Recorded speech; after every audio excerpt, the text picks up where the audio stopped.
ദക്ഷിണേന്ത്യയിലെ സ്വാമിമലയിലെ കുന്നുകളിൽ മറഞ്ഞിരിക്കുന്ന മുരുകന്റെ 6 വാസസ്ഥലങ്ങളിലൊന്നാണ് സ്വാമിമലൈ സ്വാമിനാഥസ്വാമി ക്ഷേത്രമെന്നത്.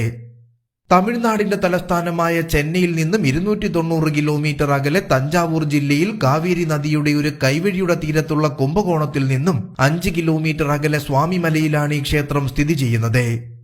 മീനാക്ഷി സുന്ദരേശ്വരൻ ഈ ക്ഷേത്രത്തിൽ ഉയർത്തെഴുന്നേറ്റതിനാൽ ഈ ക്ഷേത്രത്തെ സുന്ദരേശ്വര സ്വാമി ക്ഷേത്രമെന്നും വിളിക്കപ്പെടുന്നു. വർഷം മുഴുവനും ലക്ഷക്കണക്കിന് ഭക്തർ ഈ ക്ഷേത്രത്തിൽ മുരുകന്റെ സന്നിധിയിൽ അനുഗ്രഹം നേടാനും ആത്മീയമായി അനുഭവങ്ങൾ സമ്പാദിക്കാനുമായി ഒഴുകിയെത്തുന്നു.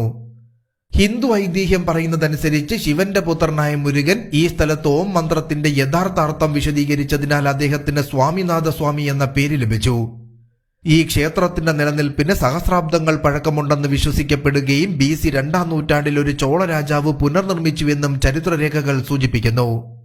മുരുകന്റെ ജീവിതത്തിലെ വിവിധ ഘട്ടങ്ങളെ അടയാളപ്പെടുത്തുന്ന 6 പ്രധാന വാസസ്ഥലങ്ങളിലൊന്നാണ് സ്വാമിമലൈ ക്ഷേത്രം. ഹൈന്ദവ വിശ്വാസമനുസരിച്ച് മുരുകൻ തന്റെ പിതാവായ ശിവനോട് ചെറുപ്പത്തിൽ തന്നെ പ്രണവമന്ത്രം ഉപദേശിച്ചത് സ്വാമിമലയിൽ വെച്ചാണ്. മനുഷ്യ ശരീരഘടനയിലെ 6 ചക്രങ്ങളുമായി 6 ദിശകളെയും മുരുകനെയും ബന്ധിപ്പിക്കുന്ന മുരുകന്റെ ആരാധനാ രീതി ഇന്ത്യയിലെ തമിഴർക്ക് അത്യന്തം അഭിമാനകരമാണ്. തമിഴ്നാട്ടിലെ കുംഭകോണത്ത് ഏറ്റവും കൂടുതൽ ആളുകൾ സന്ദർശിക്കുന്ന ക്ഷേത്രങ്ങളിലൊന്നാണ് തിരുവേരാഗമെന്നും അറിയപ്പെടുന്ന സ്വാമിമലൈ ക്ഷേത്രം.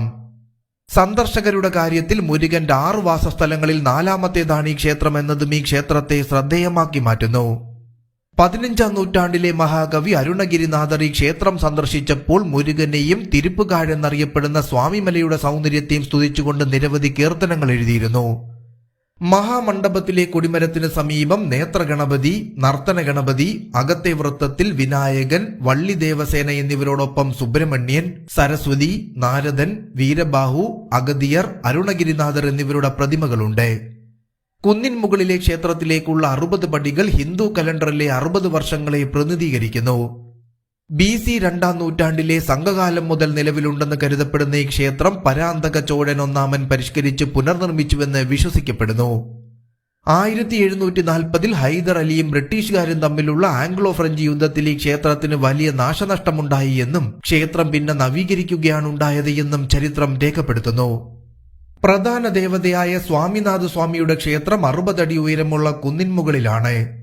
അമ്മയായ മീനാക്ഷി അഥവാ പാർവതി, അച്ഛനായ ശിവൻ അഥവാ സുന്ദരേശ്വർ എന്നിവരുടെ ആരാധനാലയം കുന്നിനു താഴെയായി സ്ഥിതി ചെയ്യുന്നു. അതോടൊപ്പം ക്ഷേത്രത്തിന് 3 ഗോപുരങ്ങൾ, 60 പടികൾ എന്നിവയുണ്ട്. സ്വാമിനാഥസ്വാമിയുടെ വിഗ്രഹത്തിന് 6 അടി ഉയരമുണ്ട് എന്നത് കൂടാതെ വിഗ്രഹത്തിൽ ചാർത്താൻ സ്വർണ്ണ കവചങ്ങളും സ്വർണ്ണ കിരീടങ്ങളും വജ്രനിർമ്മിതമായ വേലുമുണ്ട്. ജില്ലയിൽ ഏറ്റവും അധികം ആളുകൾ സന്ദർശിക്കുന്ന ക്ഷേത്രങ്ങളിലൊന്നായ സ്വാമിമലൈ ക്ഷേത്രത്തിൽ മുരുകന്റെ യഥാർത്ഥ വാഹനം ആനയാണെന്ന് വിശ്വസിക്കപ്പെടുന്നു. വാർഷിക വൈകാശി വിശാഖം ഉത്സവത്തിൽ വിദൂര സ്ഥലങ്ങളിൽ നിന്നുള്ള ആയിരക്കണക്കിന് ഭക്തർ പങ്കെടുക്കുന്നു എന്നതും ഈ ക്ഷേത്രത്തെ പ്രസിദ്ധമാക്കുന്നു.